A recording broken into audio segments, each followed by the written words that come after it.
Shalom. Shalom.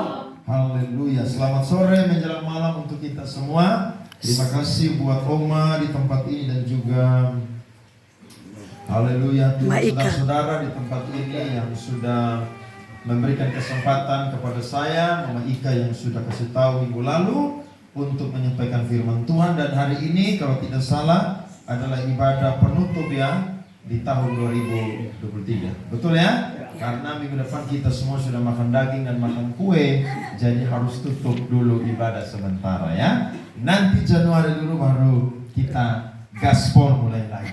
Oke, mari saudara-saudara buka Alkitab kita. Injil Lukas pasalnya yang kelima, saudara-saudara.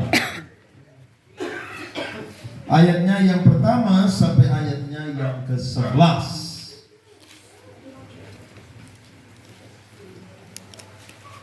Saya tunggu kita semua dapat. Dan kita akan baca firman Tuhan bergantian. Sore malam hari ini saya akan kasih judul firman adalah mujizat harus membawa perubahan hidup. Injil Lukas pasal yang kelima ayat yang pertama sampai 11. Kalau sudah ketemu mari kita mulai saudara-saudara.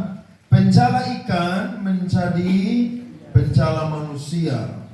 Pada suatu kali Yesus berdiri di pantai Danau Genesaret, sedang orang banyak mengerumuni dia hendak mendengarkan firman Allah. Ayat 2 saudara. Ia melihat dua perahu di tepi pantai, nelayan-nelayannya telah turun dan sedang membasuh jalannya. Ia naik ke dalam salah satu perahu itu, yaitu perahu Simon, dan menyuruh dia supaya menolakkan perahunya sedikit jauh dari pantai. Lalu ia duduk dan mengajar orang banyak dari atas perahu. Setelah selesai berbicara, ia berkata kepada Simon, "Bertolaklah ke tempat yang dalam dan tebarkanlah jalanmu untuk menangkap ikan." Simon menjawab, "Guru, telah sepanjang malam kami bekerja keras dan kami tidak menangkap apa-apa." Perhatikan kalimat ini, "Tetapi karena engkau menyuruhnya, aku akan menebarkan jala juga." Dan setelah mereka melakukannya, mereka menangkap sejumlah besar ikan, sehingga jalan mereka mulai goyah. Lalu mereka memberi isyarat kepada teman-temannya di perahu yang lain supaya mereka datang membantunya. Dan mereka itu datang, lalu mereka bersama-sama mengisi kedua perahu itu dengan ikan hingga hampir tenggelam. Ketika Simon Petrus melihat hal itu, ia pun bersungguh di depan Yesus dan berkata, "Tuhan, pergilah daripadaku, karena aku ini seorang berdosa." Sebab ia dan semua orang yang bersama-sama dengan dia takjub oleh karena banyaknya ikan yang mereka tangkap. Demikian juga Yakobus dan Yohanes, anak-anak Zebedeus, yang menjadi teman Simon. Kata Yesus kepada Simon, "Jangan takut, mulai dari sekarang engkau akan menjala manusia." Sama-sama 2-3. Dan sesudah mereka mengira perahu-perahunya ke darat, mereka pun meninggalkan segala sesuatu lalu mengikut Yesus. Tepuk tangan dong buat firman Tuhan. Haleluya. Di sepanjang tahun 2023 saya percaya ada banyak mujizat yang kita alami. Ada amin? Mujizat itu tidak berbicara tentang hal-hal yang besar saja, tapi hal-hal yang kecil pun juga itu kita alami dan kita perlu untuk mensyukurinya. Tapi ada banyak orang Kristen lupa bahwa tujuan dari mujizat adalah harus membawa perubahan hidup dalam kehidupan kita. Ada banyak orang ketika ikut ibadah, ikut KKR, ya, mereka hadir di sana, mereka datang bukan sekedar mau dengar firman, tapi mereka itu mau untuk disembuhkan. Mereka itu mau supaya mereka itu dikuatkan. Mereka itu mau supaya mereka dihibur. Bahkan kalau ada yang lagi bangkrut, bisnisnya, usahanya mungkin lagi kolaps, lagi mau bangkrut, mereka harapkan supaya ada mujizat yang terjadi dalam bisnis atau usaha mereka. Itu sesuatu yang tidak salah. Tapi yang salahnya, ada banyak orang yang ketika mendapatkan mujizat, dia lupa bahwa tujuan daripada mujizat adalah perubahan kehidupan.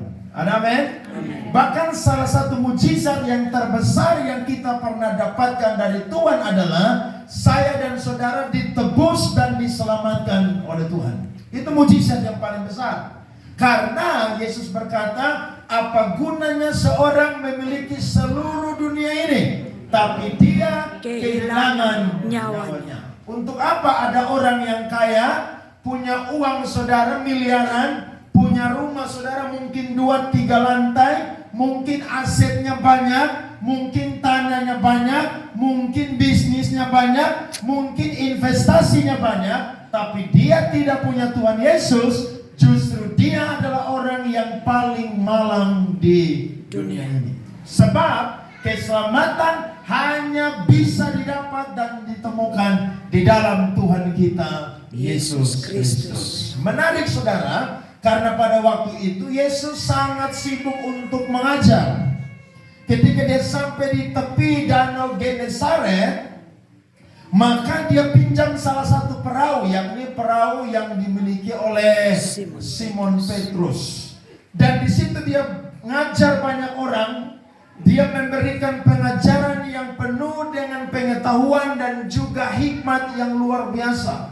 Sehingga ada banyak orang yang takjub dengan pengajarannya Tuhan Yesus. Yang hebatnya adalah Yesus ngajar pada waktu itu tidak pakai mikrofon. Dia ngomong saudara, dia ngajar saudara, itu benar-benar suara asli. Jadi saudara bisa coba menerka sedikit bahwa pada waktu itu Yesus mengajar, dia penuh dengan antusias dalam mengajar. Karena ada begitu banyak orang sehingga pasti suaranya akan lebih keras. Dan banyak orang diberkati dengan pengajaran Tuhan Yesus. Salah satu orang yang diberkati adalah Simon Petrus. Ketika Yesus selesai mengajar, maka Alkitab mencatat saudara-saudara, dia pinjam yang namanya perahu Simon Petrus, dia yang namanya kembalikan, kemudian dia suruh Simon Petrus untuk bertolak ke tempat yang lebih dalam. Yesus tahu bahwa Simon Petrus ini adalah nelayan. Sehingga Yesus tahu bahwa kebutuhan daripada Simon Petrus dan teman-temannya adalah ikan. Betul saudara? Iya. Tuhan kalau mau buat mujizat, itu sesuai dengan kebutuhan kita. Amin. Amin. Kalau saudara masih kontrak rumah, maka kebutuhan saudara adalah rumah sendiri. Entah itu saudara beli perumahan, entah itu saudara beli tanah dan bangun rumah. Saudara punya kebutuhan yang paling besar adalah tanah dan rumah. Kalau saya dan saudara sakit, maka kebutuhan kita yang paling besar adalah kesembuhan. Ada di sini orang sakit yang butuh uang. Coba yang sakit butuh uang, angkat tangan. Percuma saudara sakit tapi terbaring di tempat tidur berbulan-bulan, bertahun-tahun. Bahkan dokter bilang, Pak hanya bisa makan bubur dan putih telur saja. Bayangkan saudara. Saudara punya uang mau banyak pun saya anggap saudara pasti tidak akan pernah ingat uang itu. Bahkan kalau saudara bergumul tentang masa depan, saya percaya Yesus tahu bahwa kebutuhan terbesar saya dan saudara adalah masa depan.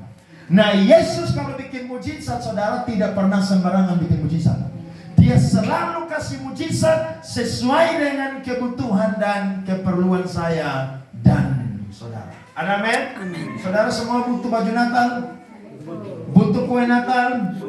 Saya percaya Yesus tahu kebutuhan saya dan saudara. Dia akan kasih berkat untuk saudara bisa jalan-jalan ke mall untuk beli baju baru untuk Natal. Amin. Bahkan saudara tidak punya uang untuk bikin kue dan beli kue, Tuhan akan kasih saudara berkat untuk bisa beli kue dan bikin kue. Amin. Supaya ketika orang selamat nanti Natal, mereka makan sisa 12 mangkok atau 12 toples saudara. Amin. Karena saudara diberkati oleh Tuhan. Yang luar biasa adalah ternyata mujizat di sini saudara bukan sekedar dikerjakan oleh Tuhan Yesus supaya Petrus dan teman-teman itu takjub, bukan sampai di situ saja. Tapi justru mujizat yang Yesus kerjakan lewat ikan yang banyak yang mereka tangkap, itu harus membawa perubahan hidup dalam kehidupan mereka. Saya catat dengan singkat, ada 2 perubahan hidup yang Petrus dan teman-temannya alami ketika mereka menangkap ikan yang jumlahnya sangat besar, bahkan jalannya hampir koyak. Yang pertama adalah mujizatnya adalah pengenalan Petrus bersama dengan teman-teman, khususnya Petrus itu berubah dari Yesus adalah sang guru menjadi Yesus adalah Tuhan. Saudara perhatikan, lihat ayatnya yang ke-5 sampai 9. Simon menjawab, "Guru, telah sepanjang malam kami bekerja keras dan kami tidak menangkap apa-apa. Tetapi karena Engkau menyuruhnya, aku akan mendebarkan jala juga." Ayat yang ke-8, mari kita lompat dan kita baca. Ketika Simon Petrus melihat hal itu, ia pun tersungkur di depan Yesus dan berkata, "Tuhan." Saudara perhatikan tadi ayat 5 ada kata apa di situ? Guru. Berubah menjadi apa? Tuhan. Tuhan. "Pergilah daripadaku, karena aku ini seorang berdosa." Sebab ia dan semua orang yang bersama-sama dengan dia takjub oleh karena banyaknya ikan yang mereka tangkap. Perubahan hidupnya adalah mereka selama itu hanya tahu Yesus adalah sang guru. Tapi ketika mereka mengalami mujizat secara pribadi, maka pengenalan mereka akan Tuhan berubah dari seorang yang hanya cakap mengajar menjadi seorang yang mampu melakukan apapun. Bagi orang Israel atau orang Ibrani, ketika orang menyebut kata Tuhan, itu bukan sekedar sebutan, saudara-saudara. Tapi mereka sedang mengakui bahwa Tuhan adalah pencipta dan pengatur segala sesuatu yang ada di bawah kolong langit. Termasuk Tuhan juga bisa perintahkan ikan supaya masuk ke dalam jalannya Simon Petrus dan Teman-teman. Amin. Amin. Saudara lihat tuh, Tuhan bisa perintahkan ikan loh. Jadi saudara jangan berkata Tuhan tuh tidak mampu melakukan hal-hal yang sulit. Yunus lari dari panggilan Tuhan. Dia lompat ke dalam laut. Yang makan dia saudara, yang telan dia saudara itu ikan yang paling besar. Saya yakin kalau Yunus berani lompat ke dalam danau atau sungai, pasti yang kodo dia pun juga buaya itu. Loh iya. Daniel masuk ke dalam lubang singa, gua singa. Di situ ada singa-singa yang lapar tidak makan saudara berminggu-minggu. Tapi saudara lihat ketika dia masuk dalam gua singa, singa-singa tidak memakan Daniel. Sebab apa Alkitab mencatat? Tuhan, malaikat itu mengatupkan mulut daripada singa-singa. Tadi saya mau datang anjing gonggong saudara, saya langsung takut. Tolong dulu. Saudara lihat saya pengkhotbah aja takut anjing. Nanti pulang tolong tertibkan anjing. Kalau tidak akhir tahun kita bikin RW saja dan kita makan rame-rame. Setuju Maika? Berdosa. Saudara perhatikan, Yesus kalau bikin mujizat tuh sesuai, tidak pernah bergeser dari akal sehat kita, tidak pernah. Dia bikin mujizat supaya Petrus dan teman-teman akui bahwa dia ini bukan sekedar guru, tapi dia adalah Tuhan. Kalau kita perhatikan dari pasal 4 ayat 16 sampai 37 saudara-saudara, kalau kita lihat dari judulnya menarik. Yang pertama, ayatnya yang ke-16 dan seterusnya sampai ayat 30, itu Yesus mengajar di Nazaret. Tapi ketika dia di sana saudara, dia pun juga ditolak di Nazaret. Kemudian dia mengajar lagi di rumah ibadat yang ada di Kapernaum. Kemudian lagi bergeser saudara di ayat 42 sampai 44, itu Yesus itu mengajar di kota-kota lain. Nah yang menarik saudara di ayat 38 dari pasal 4 itu sampai ayatnya yang ke-41, itu Yesus menyembuhkan ibu mertua dari Simon Petrus. Pertanyaannya, kenapa pada saat itu Petrus tidak langsung percaya dan mengakui Yesus adalah Tuhan. Jawabannya simpel. Karena orang akan mengakui Yesus adalah Tuhan Kalau lihat dia mujizat. mengalami Tuhan secara pribadi. Amin. Bapak Yeli tidak akan bertobat kalau tidak akan mengalami Tuhan secara pribadi. Kalau orang bersaksi kita dengar, wih luar biasa ya dia punya kesaksian ya, luar biasa dia punya perjalanan hidup lah, itu luar biasa saudara. Tapi saya yakin tidak seluar biasa kalau kita mengalami pengalaman pribadi dengan Tuhan. Amin. Jadi seperti Ayub berkata, dari kata orang saja aku mendengar tentang Tuhan, tapi sekarang mataku sendiri memandang Tuhan itu seperti apa. Jadi kalau orang mengalami mujizat, mengalami perubahan hidup, secara pribadi dia alami dengan Tuhan, pasti dia punya sikap hidupnya berubah total dengan Tuhan. Ada orang dengar khotbah, orang anggap khotbah itu sekedar yang namanya ceramah aja bicara firman. Padahal saudara-saudara, khotbah itu adalah isi hatinya Tuhan. Ketika orang dengar khotbah, dia bilang, aduh Tuhan saya orang berdosa.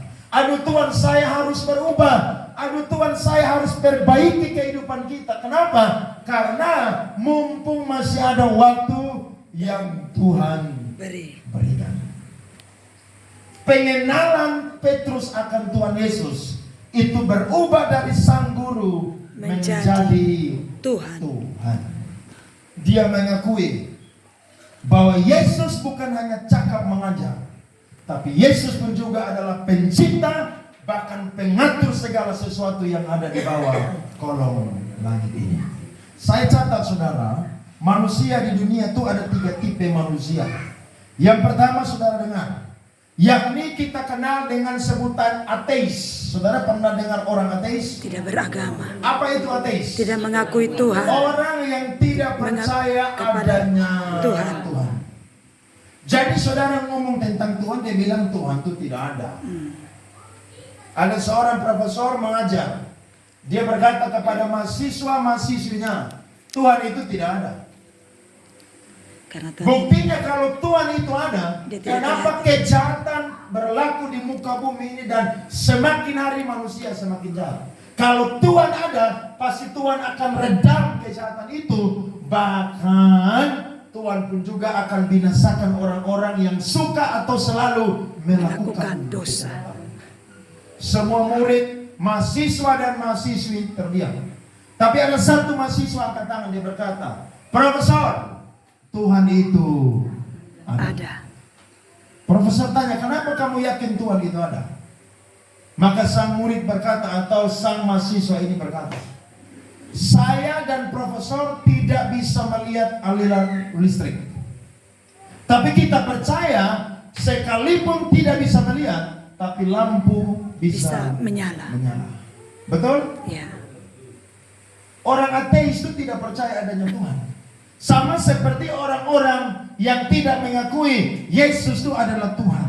Masa dia Yesus dia jadi manusia? Masa dia Yesus dia mati? Masa dia Yesus dia yang namanya bukan naik ke surga, tapi dia itu diculik oleh manusia atau dicuri oleh manusia? Saudara-saudara, kalau namanya Tuhan itu tidak akan bisa ditampung oleh pikiran kita, akal budi kita yang begini kecil atau sempit. Kenapa? Karena dia bukan sekadar berkuasa, tapi dia adalah maha Kuasa. Saudara percaya listrik ada? Percaya. Kalau tidak percaya, sebentar saudara pegang untuk kabel.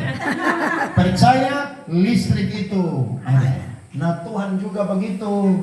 Alkitab berkata, di mana 2-3 orang berkumpul menyebut nama Tuhan, Di situ Tuhan ada. Bahkan ketika Yesus lahir, malaikat Gabriel menyampaikan, hari ini Telah lahir lahir bagimu Juru Selamat.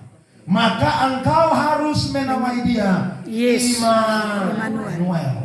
Immanuel itu gelar Tuhan Yesus Kristus yang artinya adalah Allah beserta kita. Jadi dimanapun kita berada, Tuhan selalu ada bersama dengan kita. Ada amin? Amin. Tipe yang kedua adalah manusia agnostik. Agnostik itu manusia yang percaya Tuhan dan tidak percaya Tuhan, tergantung Situasi. Jadi kalau dia dapat mujizat, dia bilang Tuhan itu ada. Tapi kalau dia tidak dapat mujizat, dia bilang Tuhan itu Tidak ada. Siapa di sini sepanjang 2023 yang agnostik? Ada? Loh, banyak orang Kristen agnostik loh. Dia tidak ateis tapi agnostik. Doa tidak sembuh. Dia bilang Tuhan Tidak ada. Itu agnostik. Akhirnya apa? Cari dukun, cari orang pintar. Tapi ketika dia dapat mujizat, dia bilang haleluya, Tuhan itu ada. Sama seperti orang pun juga, ketika dia kekurangan uang, tidak punya uang, dia doa, Tuhan kasih saya uang, kasih saya dompet untuk yang namanya bisa diisi dengan uang dan saya bisa berlimpah dengan yang namanya uang. Ketika dia ada uang, dia bilang haleluya, Tuhan itu ada. Tapi ketika dia tidak ada uang, dompetnya kosong terus, tabungannya sisa 50.000, apalagi di BCA saudara ditutup sekarang tabungan yang uangnya tidak lebih daripada 100.000 dan terus menerus 50.000, ditutup tuh rekeningnya.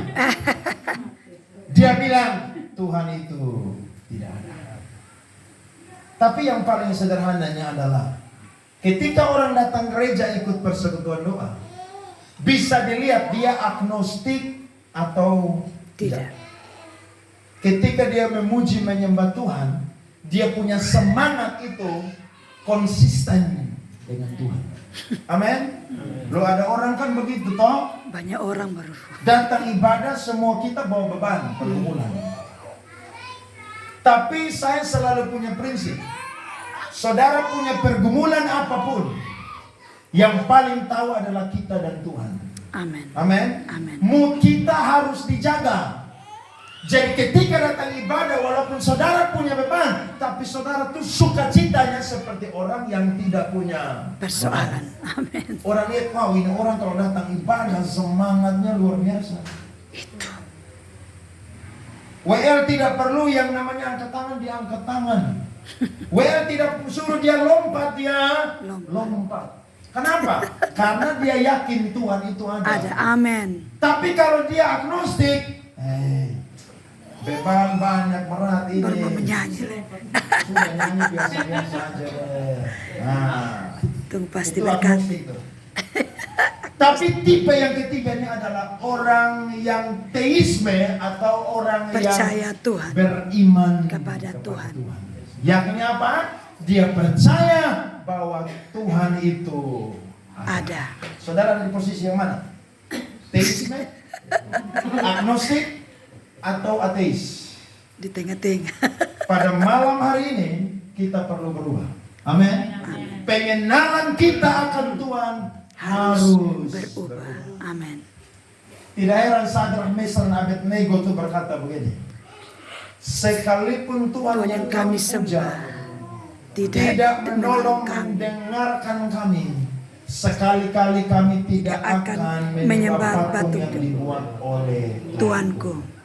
Nah, itu orang yang posisinya adalah teisme atau beriman. Amin. Amin. Pengenalan kita harus lebih dalam loh. Ya. Ini sudah mau habis 2023. Beberapa hari lagi saudara, 2 minggu lagi kita akan masuk tahun yang baru. Saudara bisa ukur, di tahun ini saya kenal Tuhan tuh seberapa jauh. Apakah saudara kenal Tuhan hanya dari khotbah? Saya mau bilang tidak cukup. Amin. Saudara harus kenal Tuhan secara pribadi. Saudara bisa saksikan Tuhan. Teman-teman seiman, tahun ini usaha saya cukup mengalami penurunan. Orang-orang yang bekerja sama dengan saya pergi meninggalkan. Omset saya yang mungkin banyak tahun ini turun drastis. Tapi saudara masih tetap berkata, saya tahu bahwa sekalipun saya krisis, saya bangkrut, bahkan usahaku tinggal sedikit saja keuntungannya, Tuhan tidak akan pernah membiarkan saya menderita kelaparan. Nah, Amen. itu orang tuh begitu kenal Tuhan tuh. Amin. Amin. Saudara bilang, sekalipun lewat 2023 saya tidak disembuhkan, saya akan tetap setia dengan Tuhan. Itu orang yang kenal Tuhan. Saudara bergumul tentang hal apapun, sekalipun belum ada jawaban, kalau saudara kenal itu Tuhan, saya percaya saudara tidak akan pernah biasa-biasa dengan Tuhan. Apalagi kalau kita mengalami mujizat yang luar biasa, saya percaya kita akan kenal Tuhan secara pribadi. Ada amin? Saya dan jemaat hari ini pakai satu tempat di Merdeka, Aula Mustika, Hotel Mustika Fatuliku. Ya, ketika ruangan Kodim itu mau dipakai jadi ruangannya Dandim, saya dikasih tahu oleh Pak Dandim, Pak Pendeta minta maaf, kami mau pakai tempat ini untuk ruangan Dandim. Saya berpikir pindah lagi kemana Tuhan? Karena saya sudah pindah tempat gereja ini sudah 7 tahun pindah 7 kali. Oh iya. Capek gak? Capek. Tapi saya ingat Pendeta Yakob Nawai almarhum. Dia bilang begini, kalau kamu jadi pendeta atau siapapun yang mau jadi pendeta, kalau punya iman yang kecil, jangan mau jadi pendeta. Harus punya iman yang besar. Amin.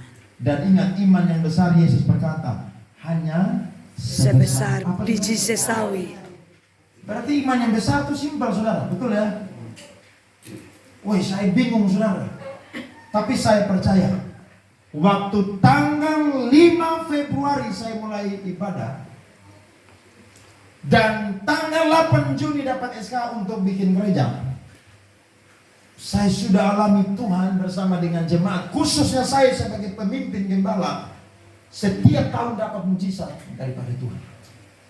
Dari dapat tempat jemaat yang gratis, pindah ke depan rumah sakit umum, sewa di situ 3 bulan, diusir oleh orang-orang Fontaine ibadah di situ, pindah ke depan Mitra Swalayan, pakai 2 tahun bayar 100 juta, pindah lagi ke samping Cemara Indah, pakai di situ kurang lebih 3 tahun, 1 tahun bayar 35 juta, terbakar saudara itu tempat, pindah lagi ke Kodim ibadah gratis, dan saya bilang Tuhan pindah kemana lagi? Mustahil. Kalau saya pakai ruko, saya tidak akan bisa simpan uang untuk bangun gereja karena mahal sekali. Tapi saya ambil waktu 2 puasa 2 hari. Tiba-tiba Tuhan ingatkan saya dengan satu teman yang pernah pakai tempat itu. Akhirnya saya kontak dia, Pak Andre pergi ketemu saja dengan tuannya, bicara mau pakai gereja. Dan saudara tahu, ketika sebelum pergi saya doa dengan Tuhan. Ketika sampai saudara, maka pemilik daripada Hotel Mustika Fatuliku berkata, Pak Pendeta, pakai saja tempat ini dengan gratis, tidak usah bayar. Tepuk tangan untuk Tuhan. Amin. Di saat saudara kepepet, saudara berpikir tidak ada jalan, Tuhan sanggup bikin jalan. Amin. Amin. Dan saya ibadah gratis, ibadah bayar, sekarang kembali lagi apa saudara? Gratis. Gratis lagi. Saudara lihat, itu pengalaman tuh. Makanya saya tidak akan pernah ragu tentang Tuhan, tidak akan pernah.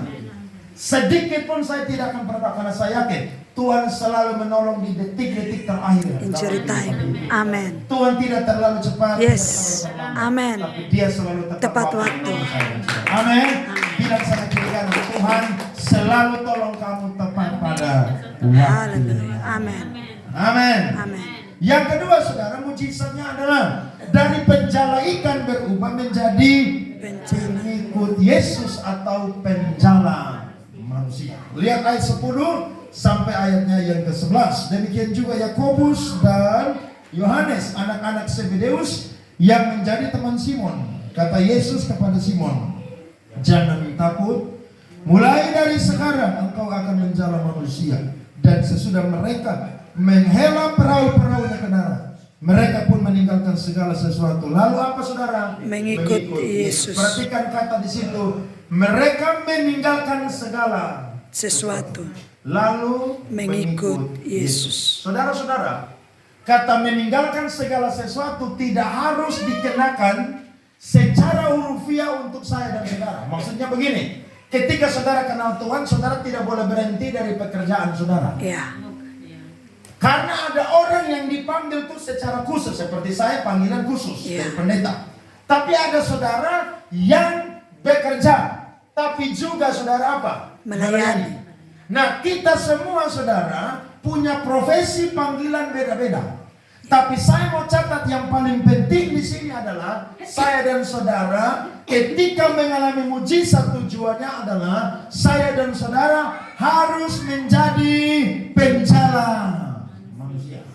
Bagaimana kita bisa menjala manusia? Jalannya cuma satu. Saya dan saudara harus belajar jadi pengikut Yesus. Saya terangkan, apa perbedaan saudara-saudara dari diselamatkan dengan menjadi pengikut Yesus? Perbedaannya yang pertama begini.